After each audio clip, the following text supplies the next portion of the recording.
that the World Trade Organization plays a critical role. In fact, we have just been talking about innovation. And when it comes to that, the WTO has a number of agreements which are key. So, for example, we do have the agreement on sanitary and phytosanitary measures, which tries to strike a careful balance on the one hand between the right of countries to set their own appropriate levels of protection, but also to ensure that these rules do not become barriers to trade.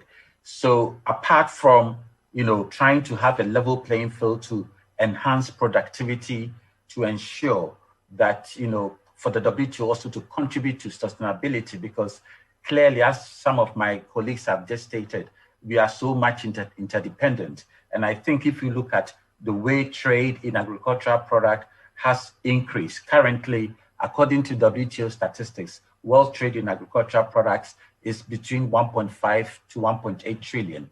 And this actually underscores the importance of trade in food. And the WTO plays a critical role apart from, setting the global stage. We also work with other institutions like Codex, with the OIE and others to set international standards, because without standards, or if countries actually do not apply international standards, it could stifle innovation, it could actually disrupt trade. So the WTO basically is a force for good. And as far as agriculture is concerned, we have seen that through the WTO, through our multilateral framework, we see each year food being moved from surplus areas to deficit areas. And in a way, the WTO also helps in terms of sustainability, because you take, for example, something like rice, which is thinly traded. Rice needs a lot of water. So it wouldn't make sense to grow it in arid areas. But through trade, if we do have a secure, predictable environment, then that will facilitate trade.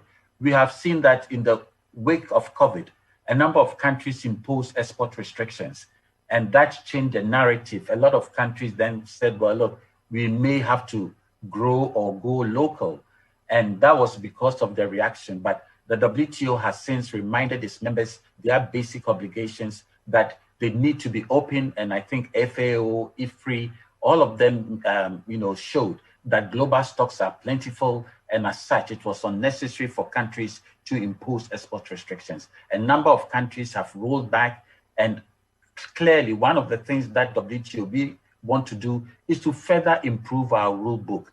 We started negotiating, but it has been quite difficult, the negotiations. But we do hope to come up with rules which will facilitate trade, enhance productivity, and at the same time also serve sustainability.